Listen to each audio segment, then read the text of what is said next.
10 versículos muito fáceis para você poder entender. Eu vou trazer aqui a explicação de um por um em termos de como ele se aplica na nossa vida, na vida cristã. Como que o que Deus está falando para nós em termos de aplicação? Porque muitas das vezes as pessoas sobem no púlpito, abrem a Bíblia, leem um versículo e falam um monte de coisa que não tem nada a ver. Atribuem ao texto bíblico um significado que ele não tem. E quando você faz isso, você inventa um significado para o texto bíblico que não é o real significado, ao invés de trabalhar a favor de Deus, a favor da palavra de Deus, mesmo sem querer, você acaba atrapalhando, acaba trabalhando contra a palavra de Deus. Então, você que está aqui assistindo esse vídeo, eu vou trazer a explicação em termos de como ele se aplica. Você vai entender como que ele se aplica na nossa vida e você não vai mais cometer o erro de fazer aplicações equivocadas de versículos bíblicos conhecidos como os que nós veremos aqui, versículos fáceis para você poder entender como ele se aplica no nosso dia a dia, porque isso é fundamental. Antes de explicar, muitas pessoas explicam sem nunca ter entendido. Antes de explicar, você precisa entender e é com isso que eu quero te ajudar nesse vídeo, por isso você não pode perder.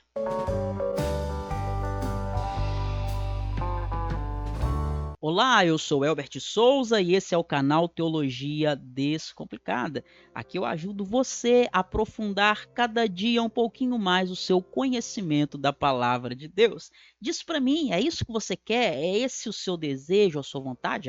Então faz o seguinte, se inscreve aqui no canal, ó. Cadê? Vai aparecer aí para você, ó. Se inscreve. Tá vendo? Inscrever-se, debaixo do vídeo, clique em inscrever-se. Além de se inscrever, ative todas as notificações. Tá vendo esse sininho aí, circulado de azul? E além de ativar todas as notificações para você não perder os próximos vídeos que eu vou colocar por aqui, eu também quero pedir para você dar o seu like, que é o seu joinha, o seu belezinha. Por que você precisa dar o seu like? Porque aí, se todo mundo der like, eu vou saber que esse tipo de conteúdo ajuda você. E vou fazer o quê? Vou fazer mais conteúdos como esse para te ajudar ainda mais, combinado? E olha só, se você quer ter acesso aos versículos explicados, ao conteúdo em texto, você pode baixar em PDF para você poder ler no computador, para você ler no seu celular, para você compartilhar com alguém, ou para você imprimir. Tem gente que gosta de imprimir, de ter a folha ali, o papel físico na mão, tá? Então eu vou falar para você já sobre o material que eu fiz e como que você vai poder ter acesso a ele. Mas eu não consigo esperar, então já vou colocar aqui para você de uma vez. Olha só, esse é o material que você vai ter acesso aí gratuitamente, tá bom? São 4 versículos explicados em detalhes. Aqui não são 10 nesse PDF aí, são 4. Só que como são 4, eu consegui detalhar muito mais, tá? E esse material aí que deveria ser um material pago, porque tem custos para produzi-lo. Para você que está me assistindo aqui, você vai saber como ter acesso a ele gratuitamente, vai poder baixar gratuitamente.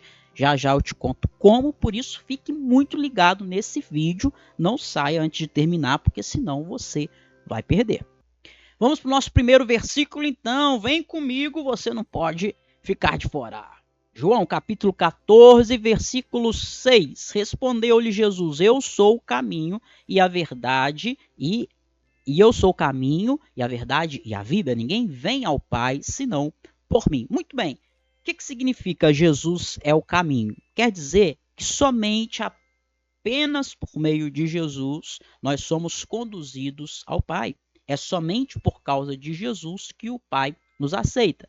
Jesus é a verdade. Por quê? Porque nele as promessas de Deus se cumprem. Veja tudo que o Senhor falou lá no Antigo Testamento sobre a vinda do Messias e como seria e o que Deus faria por meio do seu Messias. Tudo isso vai se cumprir quando Jesus realmente vem. Ele é o cumprimento das promessas de Deus. e ele é a vida, porque eu e você estávamos mortos nos nossos delitos e pecados, mas agora nós estamos vivos, mortos para o mundo e vivos para Deus. Segundo versículo, Mateus 6,7, e orando, não useis de vãs repetições como os gentios, porque presumem que pelo seu muito falar serão ouvidos. Jesus ensina que a nossa oração não deve ser mecânica, ficar repetindo,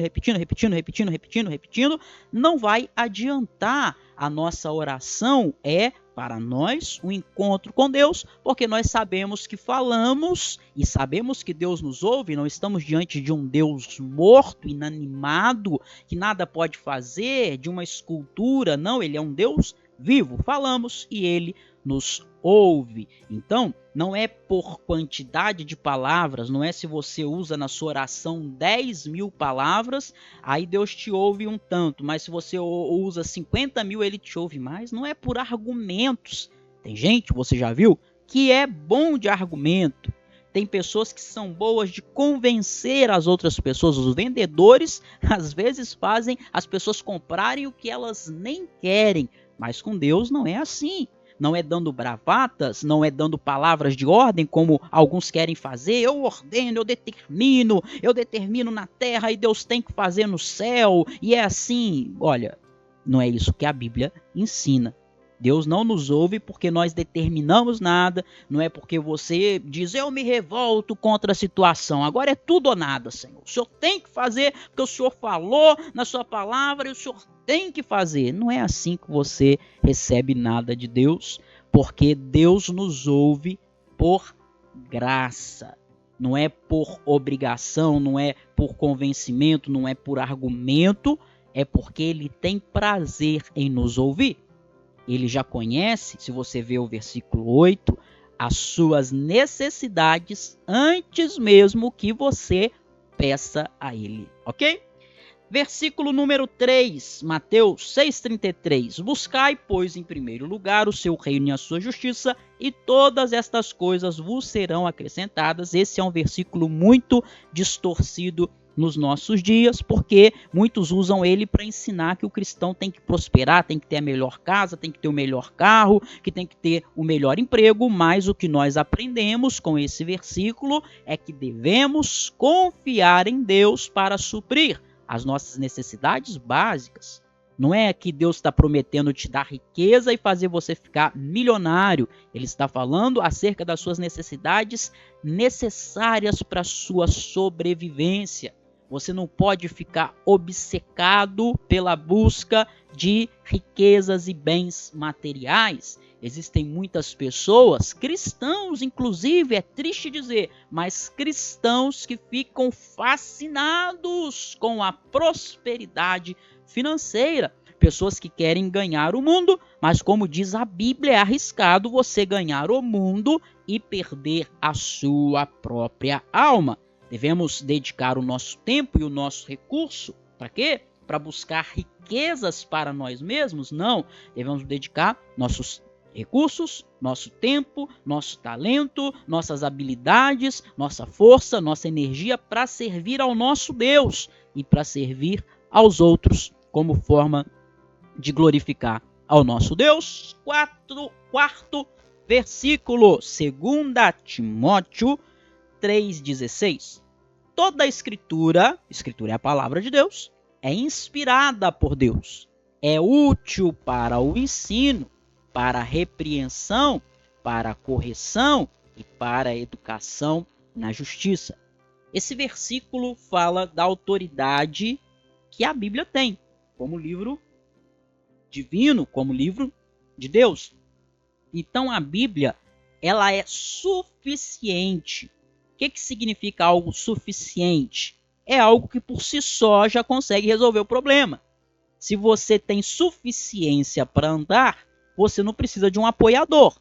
Se você precisa de uma bengala, de uma muleta, então você não tem suficiência para andar. Então, se você precisa da Bíblia e mais alguma coisa, então a Bíblia não é suficiente para você. Mas se a Bíblia é suficiente, então é ela que deve guiar você em todas as áreas da sua vida. Aí eu te pergunto, você tem obedecido a palavra de Deus?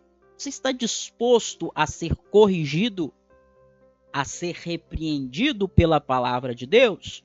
Porque quando a palavra de Deus corrige você, então você cresce.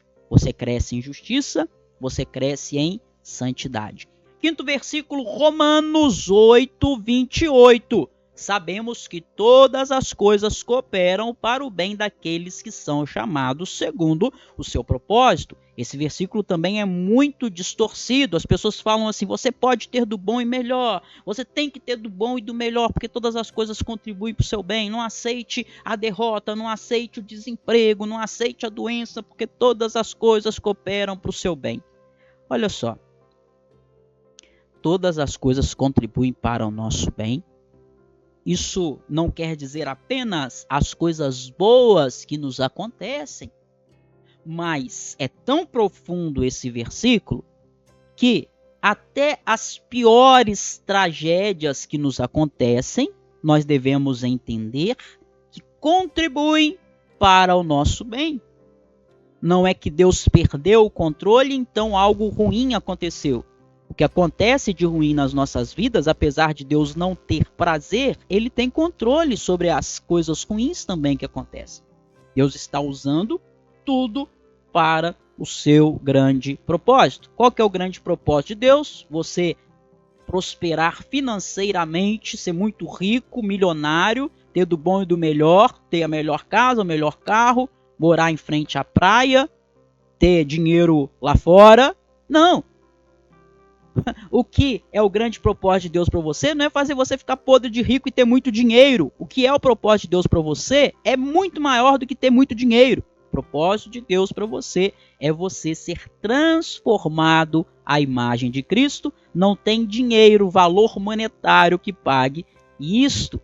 Você pode investir todo o seu dinheiro na bolsa de valores, em que quer que seja, fazer muitos investimentos, ficar muito rico, prosperar financeiramente. Mas se você não for alguém transformado conforme a imagem de Cristo, você é pobre. Tem pessoas que são tão pobres que tudo que elas têm é dinheiro.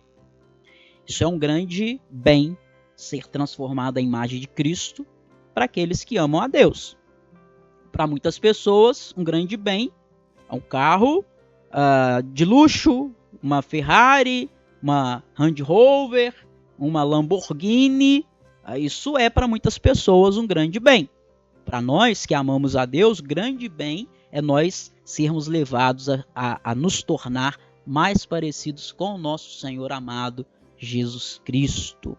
Somos levados a confiar na absoluta soberania de Deus quando nós entendemos que todas as coisas contribuem para o nosso bem. Sexto versículo, 2 Timóteo 1,7. Porque Deus não nos tem dado espírito de covardia, de poder, de amor e de moderação.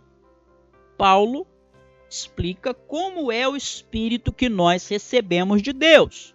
Ele é um espírito de poder, ele é um espírito de amor, ele é um espírito de moderação.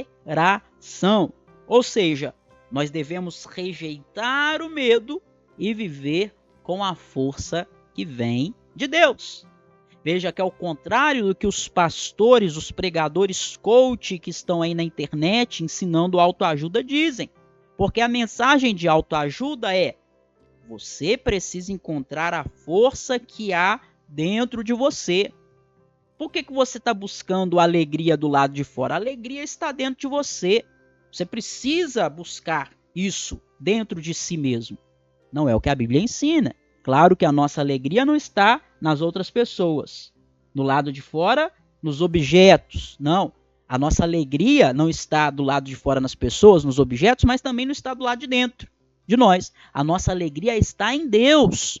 A nossa alegria está em Cristo, não está em nós mesmos. A nossa força não vem de nós. A nossa força vem de Deus.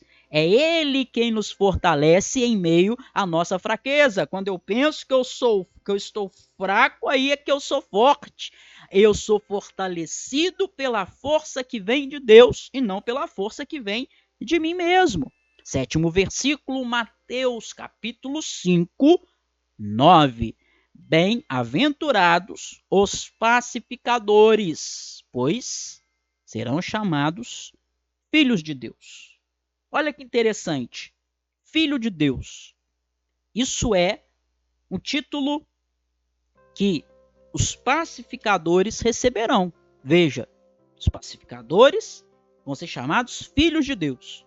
Isso mostra uma relação especial com Deus, porque, de acordo com a Bíblia, não é qualquer um que pode ser chamado filho de Deus.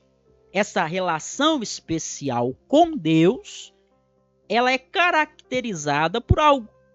Qual que é a característica dessa relação especial que nós temos com Deus? É o seguinte, é que nós imitamos as qualidades de Deus. Por isso, o título Filhos de Deus. Porque você pode ver que um filho, ele tem as características do seu pai. Ele se parece com o seu pai. Tanto no seu exterior, isso é inconsciente, muitas vezes, não é? Questão genética, mas também, às vezes, ele imita de propósito. Ele vê aquele exemplo e ele segue aquele exemplo. Se nós somos filhos de Deus, nós precisamos ser chamados assim porque nós imitamos o nosso pai. Eu te pergunto, você tem promovido harmonia? Deus é um Deus de paz. Você tem sido pacificador como o nosso Pai o é?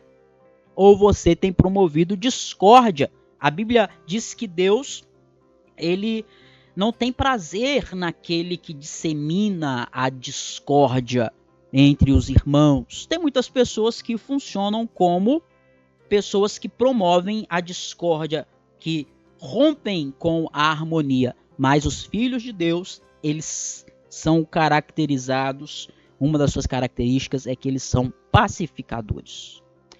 8º versículo, Salmo 46, 1. É também um verso muito conhecido da palavra de Deus que diz: Deus é o nosso refúgio e fortaleza, socorro bem presente nas tribulações. Aleluia! Esse é um cântico. Esse salmo é um cântico. Um cântico de quê? Um cântico de confiança em Deus. O salmista expressa sua confiança em Deus. Deus como protetor e como provedor. Esse verso que nós lemos, o 1, nos lembra que em meio às nossas dificuldades, nós podemos encontrar segurança e provisão no Deus a quem nós servimos e adoramos. Versículo 9, Efésios 4:32. Antes, sede uns para com os outros benignos, compassivos, perdoando-vos uns aos outros, como também Deus em Cristo vos perdoou. Bom, antes de a gente falar aqui da aplicação prática desse 9º versículo, você que está comigo até agora aqui, deixe-me falar para você como é que você vai ter acesso ao PDF que eu te falei lá no início. Bom, é o seguinte, aquele PDF é o PDF de um vídeo onde eu fiz a explicação e aplicação de 4 versículos, outros versículos que nós não vimos aqui, outros versículos diferentes. Então, para você ter acesso ao PDF, é só você ir nesse outro vídeo, tá? Eu vou deixar ele no final desse vídeo aqui, vai aparecer para você aí. Se não aparecer, é muito simples, é só você vir debaixo desse vídeo aqui, no que a gente chama de descrição, tá? O que é descrição? Debaixo do vídeo está escrito aí mais, ou mostrar mais, depende se você está vendo no computador ou no celular. Você clica em mais, vai abrir a descrição, o outro vídeo, onde você vai ter aí tanto conteúdo em vídeo como PDF para baixar, vai estar aqui embaixo na descrição, caso não apareça para você no finalzinho desse vídeo, que eu vou programar para aparecer no finalzinho desse vídeo, tá? E aqui na descrição do vídeo também, muita gente me pergunta, professor, como que eu faço para eu poder aprender hermenêutica contigo, que são as regras da interpretação bíblica, tá? Eu tenho um curso completo de hermenêutica que é o IBD, onde você aprende o passo a passo para interpretar a Bíblia com profundidade. O link para ele vai estar aqui embaixo também na descrição do vídeo, tá certo? Mas não vai lá ainda não, espera mais um pouquinho que a gente já está quase acabando aqui o nosso vídeo de hoje. Vamos para a aplicação do 9º versículo. Olha só, você tem dificuldade para perdoar? Pare para pensar. Esse versículo mostra que o nosso comportamento cristão deve incluir bondade, compaixão e perdão. Esse versículo faz duas coisas. Ele te orienta e ele te lembra.